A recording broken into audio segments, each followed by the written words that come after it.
Fibber McGee and Molly Show.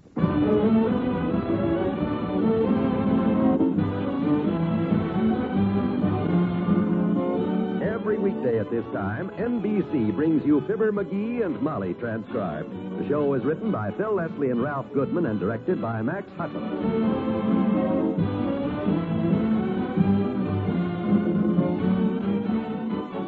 Fibber and Molly will be with you in a minute.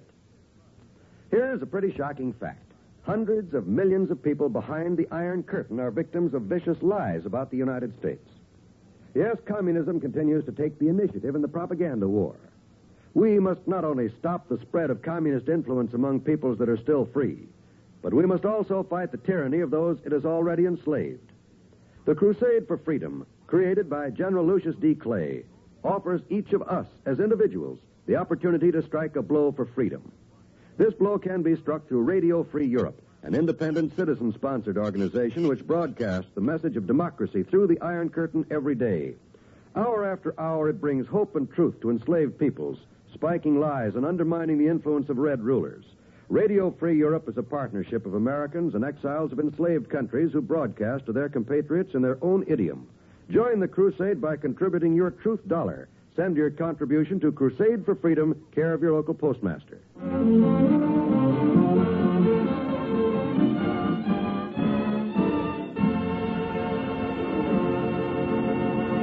Reams of copy have been written, mostly by men, about the joys and delights of a good cigar. Women mostly remain unimpressed, like the lady at 79 Wistful Vista, whose husband we hear from now. Ah, just look at that, Molly. Feast your eyes on it. Ain't that a beautiful cigar? What's beautiful about it? Well, the color, for one thing. Sort of combines the soft, gleaming beauty of old walnut with the gentle overtones of a Florida tan. Oh, my. And the fragrance.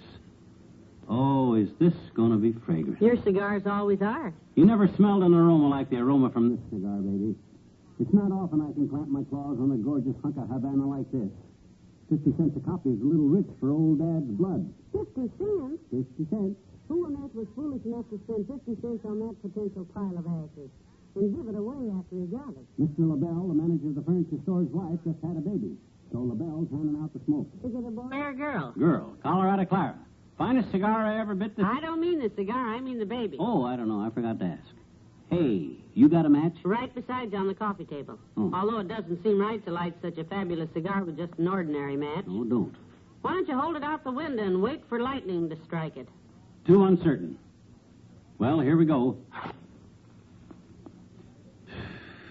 Ah, this is truly delightful, my dear. Oh, Stick around and feast your nose on what a good cigar ought to smell like. Pull up a chair. If it wasn't so cold, I'd pull up a window. The last time you smoked a gift cigar, the draperies faded, the goldfish died. Oh, I'd better move that poor parakeet. It ain't often a guy gives me a heater like this one. Come on, Bertie, we'll put you in the kitchen. Don't you worry, you'll get used to these things. When I first married him, he smoked a pipe. There's nothing like the stench of a good cigar. Just look at the texture of that smoke, Molly. That's real quality. My goodness, if it makes you that happy just to look at the smoke, why don't you...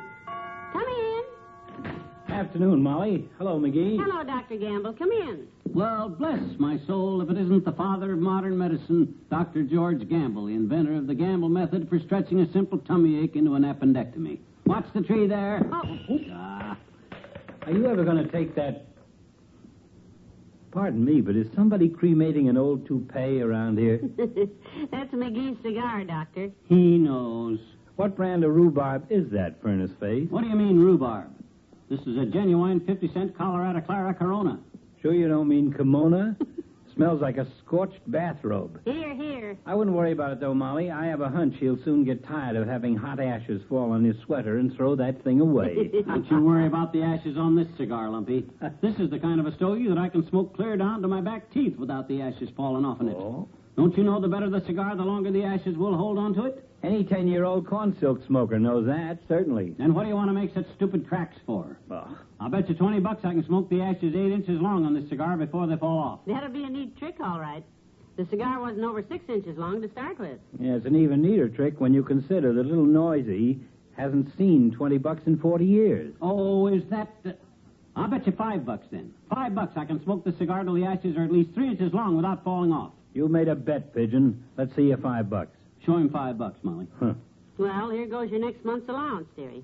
Don't come begging me for 50 cents to go see Roy Rogers. All right, Fatso, it's a bet. $5. 3 inches of ashes. You hold our bets, Molly. Right, Doctor. I'll drop by later and pick up the money. We'll see who picks up what money. This will be the pleasantest bet I ever won. Yeah, I'll see you later, Sonny. And don't let anything jar those ashes loose. Why, that rat. That dirty double-crosser. Did you hear him slam that door? Trying to make me jump and knock these ashes off. I'll show him who knows a good cigar when it's given to me, and I'll win that bet.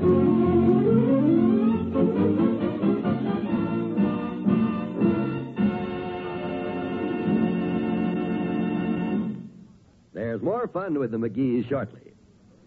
There's an expression that goes, don't put off until tomorrow what you can do today. And that's a very good expression to keep in mind now that income tax time is coming along. This year, there are approximately 58 million Americans who will be required to file federal income tax returns with the Bureau of Internal Revenue. First of all, there may be some doubt in your mind as to whether you file an income tax return or not. Well, everyone, regardless of age, who had an income of $600 or more during the past year is required by law to file an income tax return before March the 15th. Here are a couple of other points that may help you. Be sure your return is complete and accurate, and be sure you sign it. If it's a joint return, be sure the taxpayer and his wife both sign their names. And most important of all, be sure to file your income tax return early. If you're entitled to a refund, you'll receive it a lot sooner. Remember, don't put off until tomorrow what you can do today, especially you taxpayers.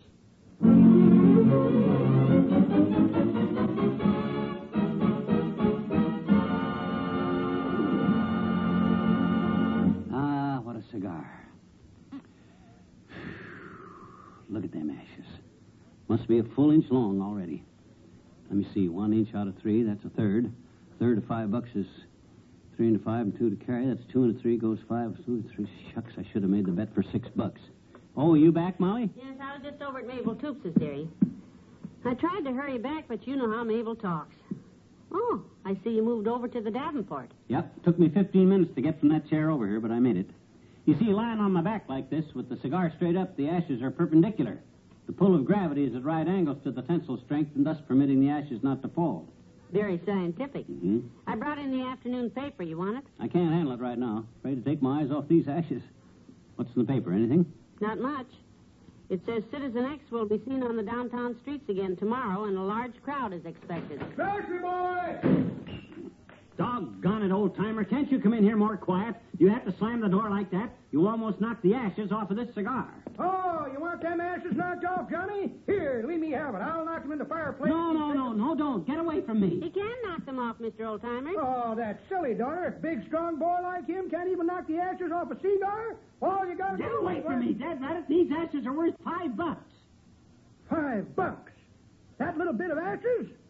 $5? That's right, Mr. Oldtimer. As soon as the ashes on that cigar get 3 inches long, Dr. Gamble will pay him $5 because... Kids, you just made me a rich man. What?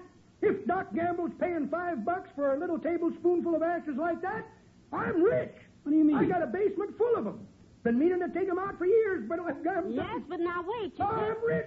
I'm rich, kid. Yeah, but wait a Oh, I minute. can't talk now, Johnny. I'm going to run back to the grocery store, quit my job, kick the manager, and set fire to that dang truck. Now, wait. Then I'll start delivering ashes to Doc Gamble at $5 a spoonful, and yippee! I'm rich! Bonanza! No, wait. The stupid of all the stupid... The ashes fall off? No. My gosh, every time that door slams, the house shakes like it was built on a plate of custard. Lock that door, will you? Keep people out of here. You want me to pull down the shades and hang a measles sign on the door? That ought to I keep... just want a fair chance to win this bet, that's all. These ashes are delicate, Molly. Trucks going by, people slamming doors. Gee, what's that? Oh, heavenly days, a fire truck. It's a fire, McGee. It's somewhere close. Come on, let's go see. Let me know if it's our garage. I don't dare get up. Tell them guys to drive quiet, will you?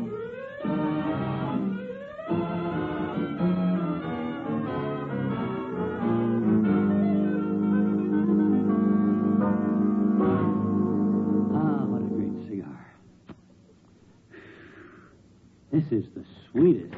Now watch it, Molly. Walk easy. You better tiptoe, Tootsie. Yes, dearie. Is it all right if I exhale now? I've been holding my breath. Yeah, that's okay. Where was the fire? Anything burned? Mrs. Spradley's pork chops. Oh. She got on the phone, forgot they were cooking, and one of the neighbors saw the smoke and turned in the alarm. Luckily, the chops were insured. Ah, just look at them clouds of sweet blue smoke, Molly. Just smell that gorgeous aroma. I think I'll go smell Mrs. Spradley's pork chops. Frankly, I'll be glad when... Hey, I did it. Look, kiddo. I got it made. Call Doc Gamble, quick. Look at them ashes. 3 inches long. Wonderful. Ah, what a cigar. I told old Wiseacre I'd smoke this cigar. Come in. But quietly. I'd have been here sooner to collect my bet, McGee, but I... Well, for Pete's sake, look at that. Looks like you lose your bet, Doctor. He did it all right. I'll say I did. Look at that long puss, Molly. McGee, I didn't think it was possible. No. Pick up the marbles, Sonny. You win. And knock those ashes off before they fall on your face and smother you. I'll knock 'em off when I get ready to, Fatso. And hereafter, don't tell me I don't know a good cigar when it's given to me. Knock the ashes off now, dearie. They'll fall all over the divan. I'll knock 'em off later. I'm enjoying the cigar. Here, but- give me that butt. I'll knock 'em in the ashtray for you. And No. Let go of that cigar, Doc. You don't do... Oh. Heavenly days. Now you got them all over everything. You two. What's the matter, Doctor? Look at that cigar, Molly. What's that sticking out of the end of it? Looks like a hairpin. Oh, well, what do you know? Who'd ever thought of finding a hairpin stuck in a cigar? A 50-cent cigar, too. My goodness, they ought to be more careful. Now, look out, Doc. Now, you get your hands off of me. Look, you stuck a hairpin in that cigar to hold those ashes That's just on. a gag, Doc. Look out now. Now, let me up now. You double-crossing... Wait, You I cheated, oughta- too. You slammed the door. Look out now. Why? Don't do that. Why?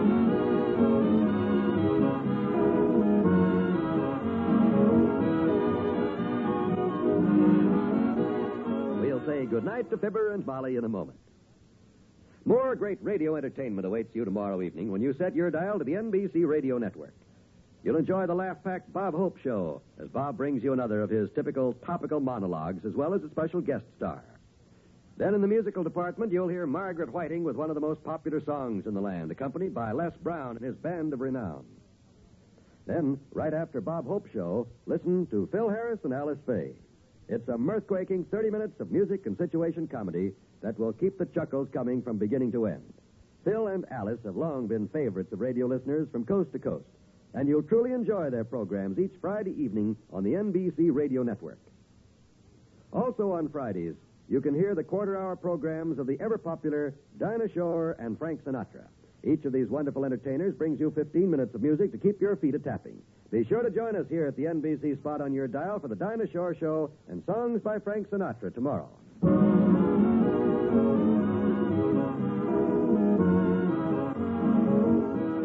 Who's on the phone, Molly? Dr. Gamble. Says the old-timer just dumped a truckload of ashes in the doctor's yard and left a bill for $5 a spoonful. $80,000. Says, do you know anything about it? What'd you tell him? I laid the receiver down and told him I'd call you. Well, you called me. Good night. Good night, all.